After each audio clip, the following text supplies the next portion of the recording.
Okay, so we are going to get started. We have almost 40 people in now, so very, very happy to be here, and I appreciate everyone's effort and interest in being here.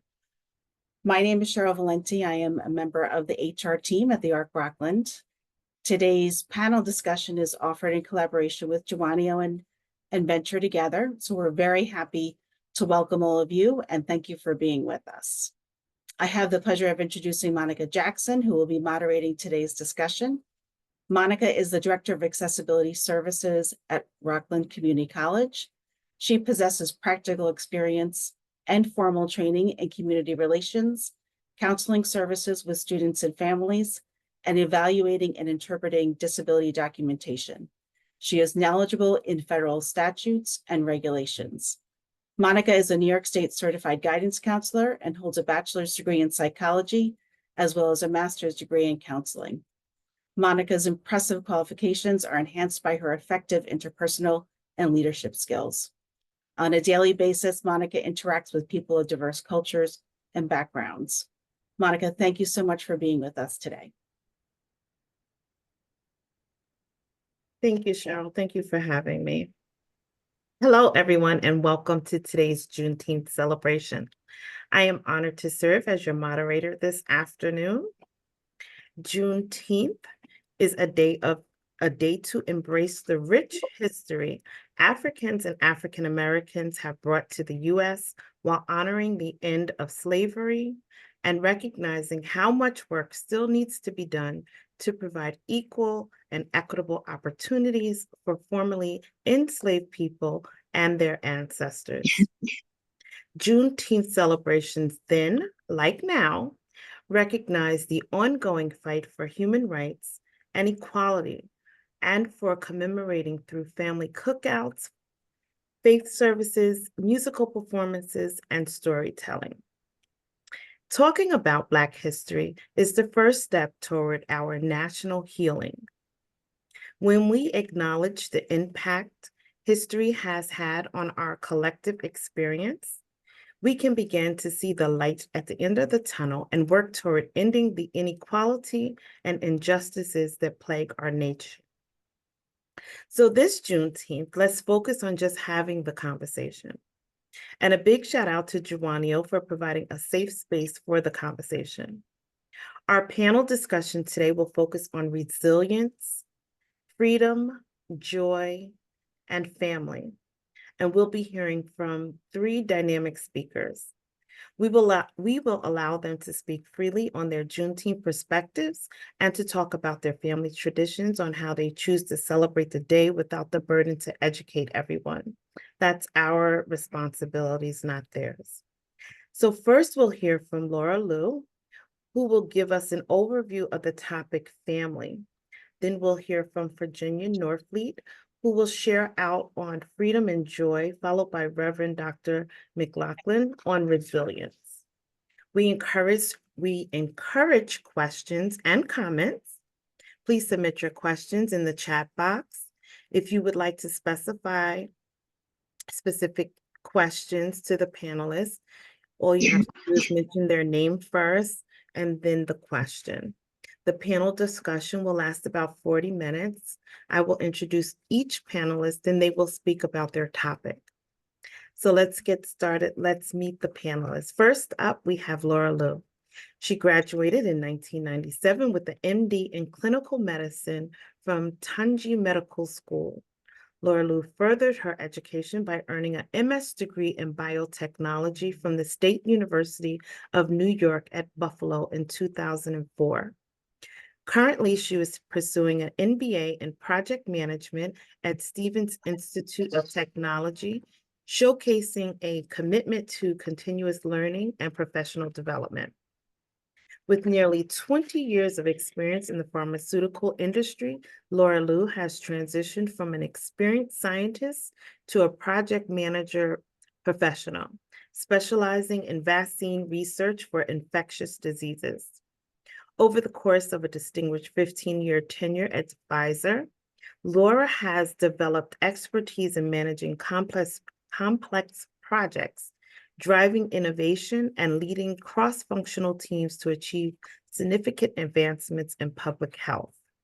Now seeking new opportunities in project management, Laura is eager to leverage her extensive experience and academic background to contribute to cutting-edge initiatives in the pharmaceutical sector. Please welcome Laura Lowe. Thank you, Monica. You are welcome. Hello, everybody. It's a great pleasure. I'm representing the CRG members from Jawonio, talk about family concept. I know tomorrow is the holiday Juneteenth, and really it's deeply connected to the concept of families, in my opinion. Historically, the end of slavery meant the possibility of reuniting families that had been torn apart by the brutal practice of human bonding in the history. But this day, it's a reminder of the importance of family bonds and the strengths derived from family and community support.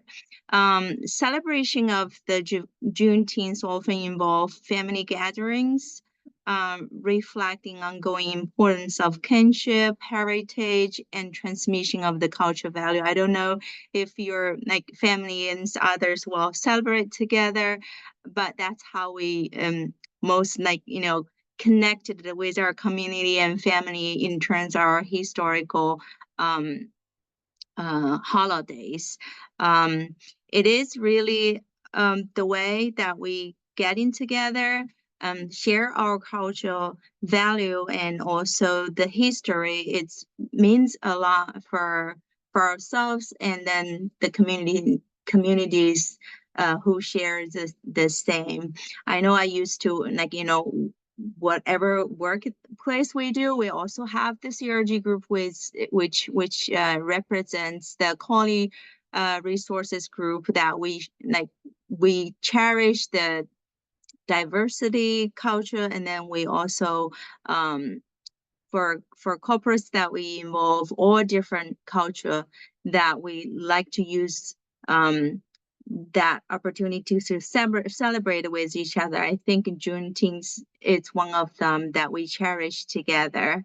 So again, it's a great time to honor our ancestors and recognize the sacrifices made to ensure a better future for the descendants. Really, I appreciate this opportunity to share with you all, and also I hope you all have a great celebration together for Juneteenth. Thank you. Thank you, Laura. Next, we're going to hear from Virginia Norfleet. And I apologize, I did not receive a bio. So if we can just have Virginia come on screen and introduce herself. Who are you, Virginia? There you are. I am just who you say I am. I am Virginia Norfleet, from Haverstraw, New York, the founder and chair of the Haverstraw African American Connection. And I am speaking on freedom and joy. When I spoke to Viola, one of the things that I speak about often is the fact of the lack of freedom here for African Americans right here in Rockland County.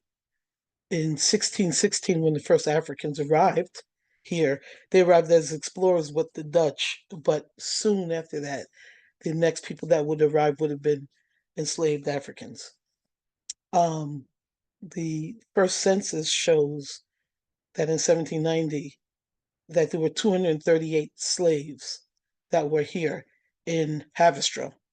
And at that time, Haverstraw included New City, Stony Point, parts of Valley Cottage, Garnerville Fields, and we were considered Orange County.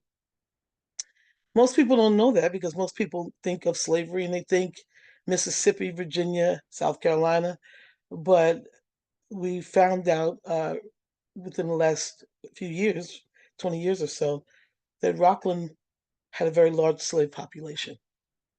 And so during Juneteenth and at all times, we should always remember that before we point a finger at the South, we must look at the North, who is as guilty, and is able to hide behind the history. And so it's been an honor for me to be able to teach the history and tell the true story, not his story. So in 1790, like I said, there were a large slave population here. The dominant slave family owners were the Allison family, the Denoyles family, the Blauvelt family.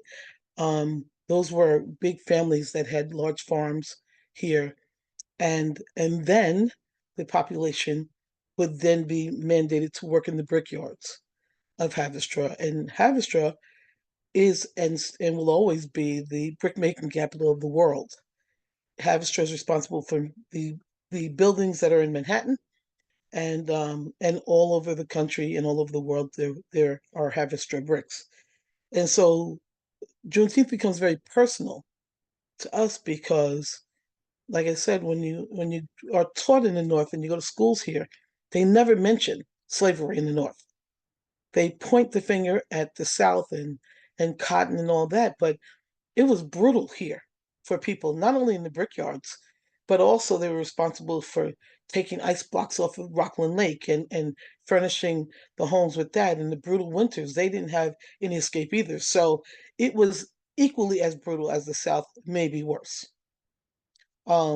These are things that need to be taught so we can begin to heal as a country. No more hiding behind pointing fingers. We need to clean our own house. And that's what we do now in teaching this history. Haverstraw also celebrates with Juneteenth largely with a gospel explosion, as we call it. And people ask me, why, Jenny? Why do you celebrate with gospel? Well, first of all, that's all the slaves really had was the hope that life would be better one day, someday, that there would be such a thing called freedom. Even though they never smelled freedom, they never tasted freedom on this particular ground, there was a hope that that day would come. And so the first African American church that was in Rockland County is in Haverstraw. And in this day and time, we call it St. Thomas AME Zion. So the AME Zion faith was the oldest faith here for the Africans, and they celebrated in the Central Presbyterian Church in the balcony, and then the former slaves and freemen saved $100 and they purchased a piece of land on Clinton Street in Haverstraw, right down the street from the first Presbyterian church that they were in. And they built a little church here, and they were able to worship as they like. Now, for all the people that's on the line that have never been to a Black church, we don't do it quickly. We take our time because we're the slaves, and we're so grateful that, first of all, they had a day off, a day of freedom, a day of communicating, a day of accountability, that no one had been sold or dead, and they were just grateful for another day's journey, that they took their time in thanking God for where he had brought them from and what he was going to carry them through. And Monday through Saturday, the church would play a role because on the way to the brickyard, the pastor would stand and do a blessing over the brickyard workers as they entered into those pits. And if you hear Haverstraw history, they talk about the men of the brickyards. The fact of the matter is, everybody was in the brickyards. Women were in the brickyards, kids were in the brickyards, pregnant women giving birth in the brickyards. And so every day they came out, they were grateful to God that they had survived another day. So when we do it, we like to do Juneteenth big and celebrate from where we came from, and understanding that we are the answer to our ancestors' prayers, because we get to taste freedom. We get to enjoy things that they could never even dream about, even after they were free, supposedly. Okay. One thing that I like to tell people is that even though New York and New Jersey often talked about how they freed their slaves in 1799 and the early 1800s, they really just did a job title different. They changed the job title. So when I was in school, a janitor was called a janitor. Now he's a mechanical engineer. So when New York freed their slaves, they went from being slaves to indentured servants. Guess what? They were still slaves. They're still mandated to do the work, not get paid, and there was a gradual emancipation, which means that the mother may be free and the father may be free, but the child is responsible for 25 years to that home, to the slave owner. And we know no parent is going to leave their child, so they would get the parents to stay too. So um, freedom costs, and we try to make sure that kids understand what it costs to be free and what it costs to remain free. The very things that we take for granted these days are things that people fought for and died for. And it's important on Juneteenth that we teach our kids it's not just a day off. It is a day of celebration, and we don't have to talk about Texas because, truth be told, right next door in New Jersey, they were still enslaved.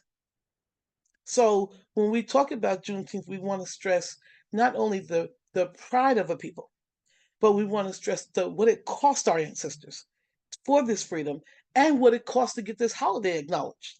Because it's not just a day off, but it's a day of fellowship. It's a day of community. It's a day of celebration. And it's a day of planning. What will we do from here?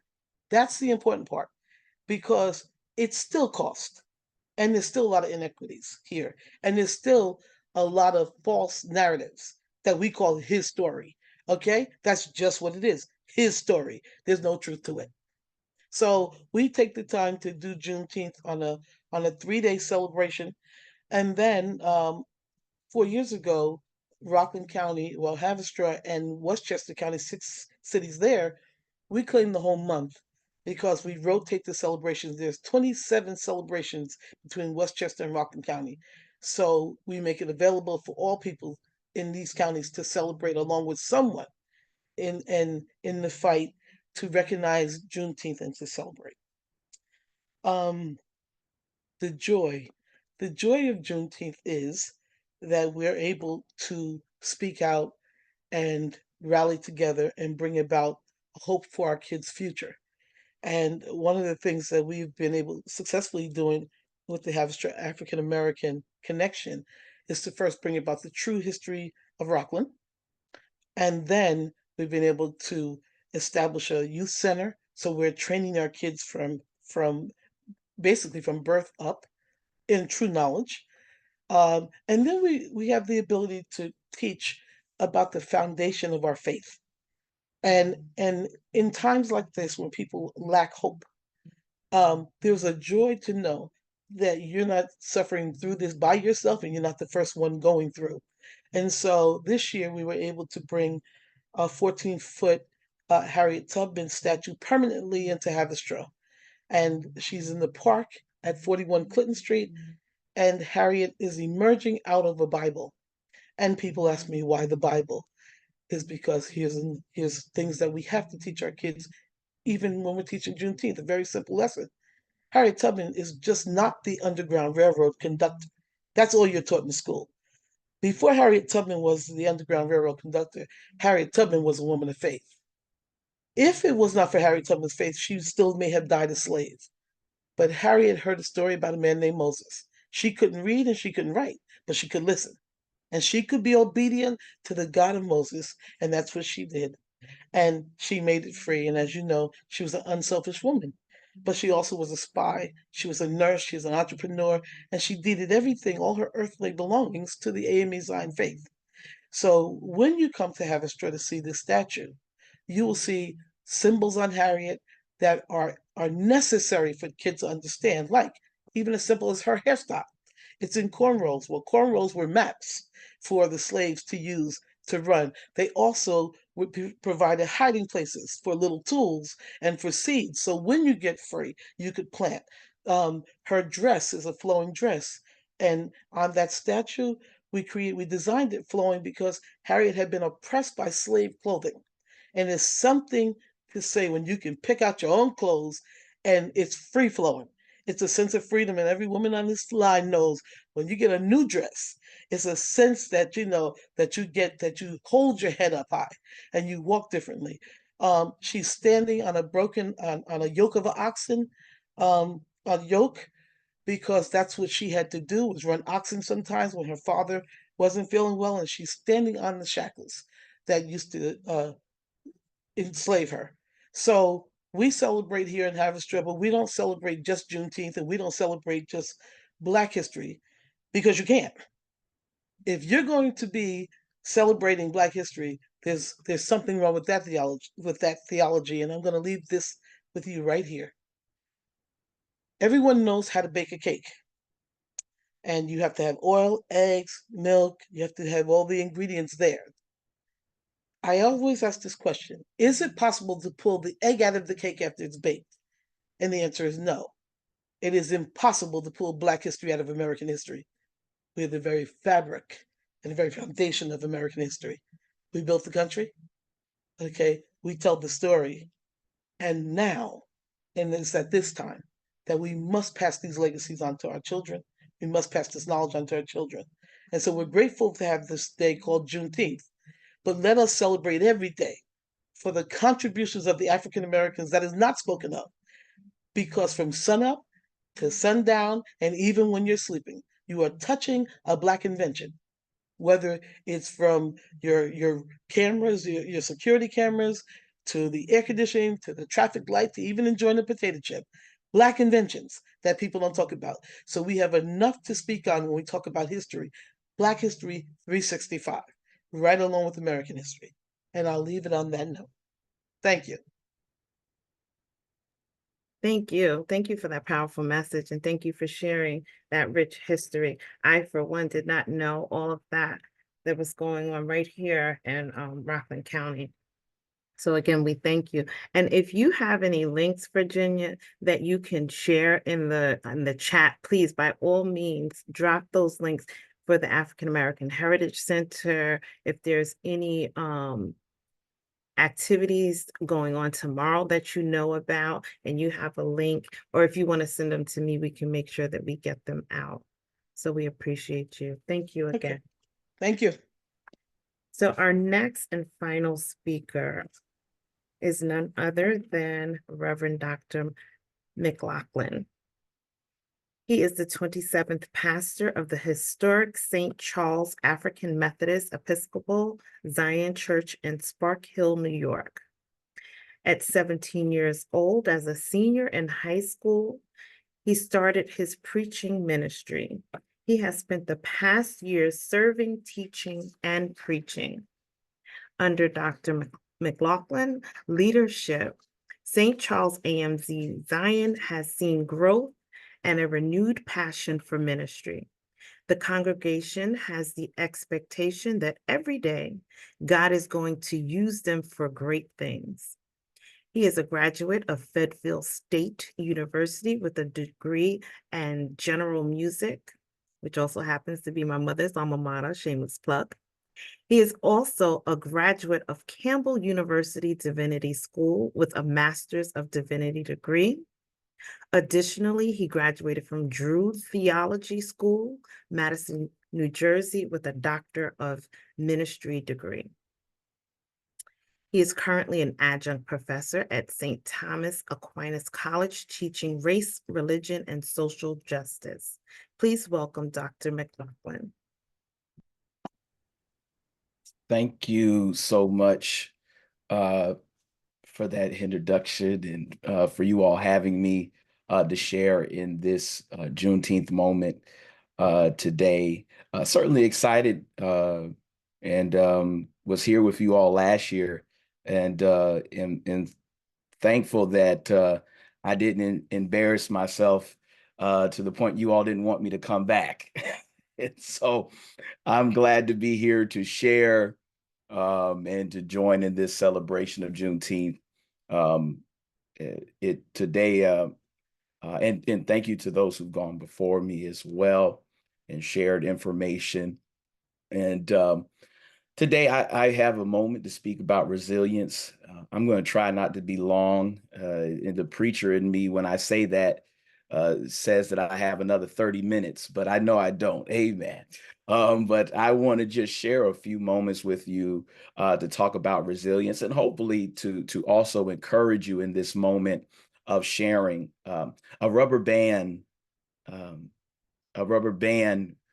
when you have a rubber band that is not stretched, you don't see the power of that rubber band. A rubber band that's not stretched is just something that has the potential, but is not shown. Its true elasticity, right? Its true power, all of that is shown when it's stretched. And I think about the word resilience, and you cannot see resilience unless something is stretched, unless it has to recover from something, unless there is a situation that causes a thing or someone to be stretched, like the rubber band. The rubber band is resilient, right? It stretches, but it comes back into place. And then it stretches again, then it comes back into place. And so for me today, I think about how we would not have seen the resilience of Black people unless they were stretched. And the fact remains, really, resilience didn't come out of them just because they were stretched. It was already there. That power, that stick to it, that ability to endure, the ability to overcome, the ability to adapt to situations that are around them, it was already in them before they were stretched by the brutality of American chattel slavery. Slavery existed in the world for a long time, but American chattel slavery is the freedom that we are celebrating, the coming out of that in Juneteenth. These enslaved people came to this land. They were brought here enslaved in 1619 in Jamestown, Virginia. And in 1619 is where we mark the official beginning of American chattel slavery. That was a stretching, but they were resilient and they survived. From that 1619 onward, there was what is called the Middle Passage, where where people in Africa who were not enslaved, where West African people were put on ships. And some of those ships had Christian names, and names like Hope, and names that were nice names, but they were carrying cargo of human people that would be enslaved in these shores. And they had to go through so much on those ships in the Middle Passage. They were crammed together. There was death on those ships. Many people did not make it. And so there was so much that went on in that Middle Passage: death, disease, mistreatment of women, mistreatment of men, and all of that was taking place. They were stretched, but they were resilient and they survived. When they got here on these shores, they were put out into fields. Some put out to work long hours. They were whipped, they were beaten. They were unable to have their family dynamic the same way that others would, sometimes separated, sometimes broken apart. They were stretched in those fields. They were stretched by all they went through, but they were resilient and they survived. Really, in all of the stretching, it's beautiful how when they would break up, the beauty in it is that even though their enslavers would break up their family dynamics, they were so close-knit that they would create their own families. That's why even now in the church, everybody's aunt, that's my aunt, that's my uncle, that's my grandma, that's my grandpa, because they found a way to be resilient and continue to create the family, continue to create a village. They were resilient. They were stretched, but they survived. They were force-fed a Christianity that was about being faithful to their enslaver and not to God, but they didn't receive that. They were stretched, but they survived. They created their own religious experience. And they would go out to what's called the hush harbors, and they would go and praise God and sing songs to God and talk about Moses and freedom. And they would sing songs like Wade in the Water and sing Negro spirituals and things of that nature. They were stretched, but they survived because they were resilient. Even all those 200 you have from 1619 to 1865, 246 years of resilience, of revolts. Even in revolts, they would try. Some people say, well, the enslaved people, they were happy. They didn't try. No, they would try to revolt. But oftentimes the punishment was so harsh. But they were resilient and they continue to survive. And I think that seeing them, knowing that they were resilient, one question comes to mind, and then I'm done. I told y'all the preacher in me wants to go long, but I'm done. One thing comes to mind. Why didn't they break? How were they able to keep stretching but not breaking? How were they able to still have hope? How were they able to still believe that God was going to give them a better day? How were they able to keep stretching but not breaking? How were they able to stay resilient? Well, I believe they stayed resilient because they recognized if they weren't resilient, I would never have the future that I have today. I never have the opportunities that I have to be the first male doctor in my family, have the title doctor to my name. I would never have had that opportunity. I would never have had the chance to go to the places that I've been and do the things that I've done and seen the things that I have seen if they had not have been resilient. And so many other African Americans would not have had the opportunities that they have today if our ancestors were not the ones who stretched but did not break. They were resilient because they knew someone, their great-great-great-great-grandchild, great-great-great-great, all their children would need to know that they stayed, they kept going for them. And so now for me today, the reason that I won't break, the reason that I have to keep going, and here's your encouragement, the reason that you should keep going, the reason that you should stretch but never break is because somebody is coming after you that will need you to be resilient, that will need to hear your story of resilience, need to hear how you bounce back from trials and troubles and things that you've gone through. Every day is not easy. Some days are challenging, friends. But Juneteenth is a reminder that you can overcome your challenges.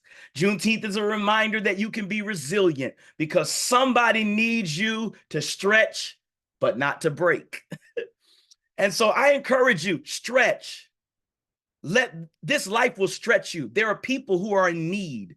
There are children in East Ramapo right now that are struggling and need you to stretch and not break. And I encourage you to stretch for them. Stretch, be resilient for them. Be resilient for all the others that are going through different issues in Rockland County. I bring that up because it's dear to my heart. But stretch and be resilient. Don't break because someone needs you and they are waiting for you to show your resilience in your fight. Juneteenth is a reminder for us of the resilience, especially African Americans, the resilience of our ancestors. And is a reminder for all of us to be resilient because somebody is depending on you, stretching but not breaking. That's all I have for you today. I hope that was some encouragement for you. And I look forward to sharing it if there are any questions.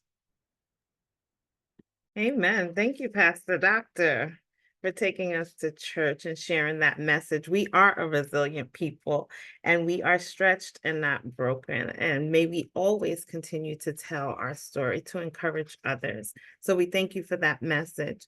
So We're getting close to the hour. And if there is anything that any of the panelists would like to leave with our guests, one thing, please feel free to unmute and share at this time. I don't see any questions. Wait. We do have Wait, one. I do see a question. Okay, so there is a question, and the question is, how can those of us who are not African descent honor this important holiday? Okay, so I'm going to address that in my closing remarks. So if you can just hold on, we'll definitely address that. Are there any other questions in the chat? Okay, so to the panelists, if each of you, if you have a takeaway for this session for our audience, again, you can unmute at this time. No pressure if you do not. Again, I would encourage everyone that's on here today to remember this holiday and to let it really charge you to look at the things in this world that are not right, that are unfair treatment, all the different things that are happening, and let it be a charge for you to go and help. Someone really is, and I mean this, someone, and though, you know, you all know this, that are working, that we've come together. There's somebody who's waiting for you to be a voice for them, to advocate for them. And I think that Juneteenth happened because there were so many that advocated, so many that fought. And if we come together and work together, there's nothing that we can't do. The enslaved people were the underdogs. There's no reason they should have gotten out, but because of God, number one, who fights for underdogs, but Amen. because of God, and because God put it on the hearts of others to advocate, to fight for, we're here today and to this point. So I think that if for all of us to think, how do we get to Juneteenth? It's advocacy, it's fighting together. There's some other people that need this as well. And I hope that this holiday charges you and excites you to do the work to help others. Thank you for that, Pastor. And I would like to say, I'd like to invite everyone to come to the Havistra African American Memorial Park. It is unique, not only in New York, but throughout the country, to have a park like this that chronicles 400 plus years of a people in a village right here in New York. And also it has sculptures in it. It teaches the history of the birth of the churches. As one of the high school seniors told me, they learned more in that park in an hour than they learned in 12 years of school. So I would suggest that everyone on this line come to this park and visit to learn more about the people of Rockland County, and also the new Harriet Tubman that's there. There are brochures in the park to really teach all the symbols of her. She is the first of her kind in New York State, and she is the only one of her kind, custom made for us because of Rockland County's first African American church that it has a pedestal like that, and it will not be duplicated. So please come. You're all welcome. We will be having a program here.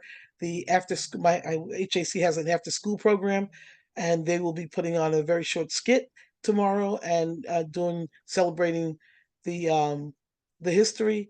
And also, please push for your educators to teach true history.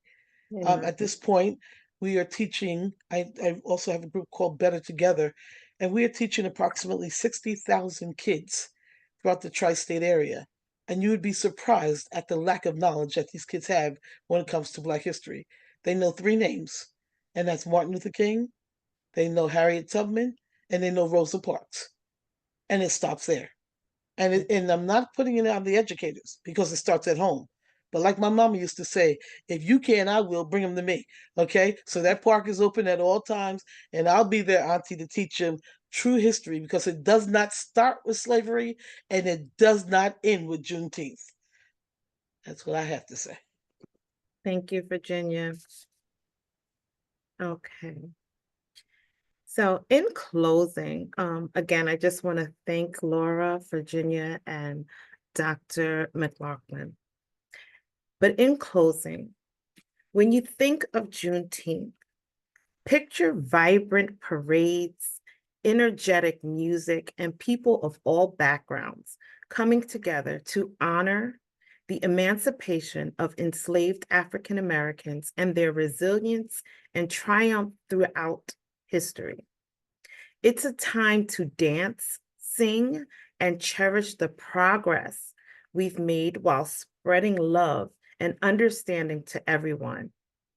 So put on your bright colors, join the festivities, and make Juneteenth a day filled with laughter, unity, and endless celebrations. Look for local events, parades, or cultural festivals dedicated to celebrating African American heritage. Participate as a family, join discussions, and encourage your children to interact with others from diverse backgrounds.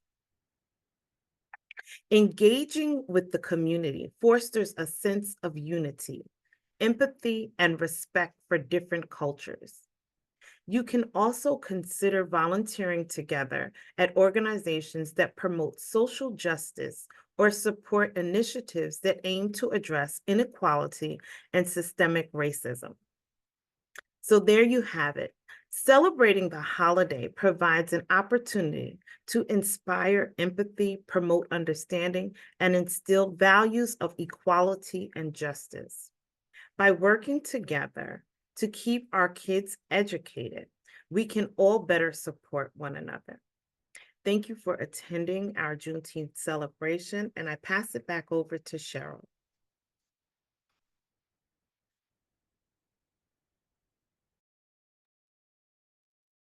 Thank you so much, Monica, for moderating, and I can't thank the panelists enough. Your comments, your insights, and your inspirations were certainly very powerful for all of us to hear, and I thank you so much.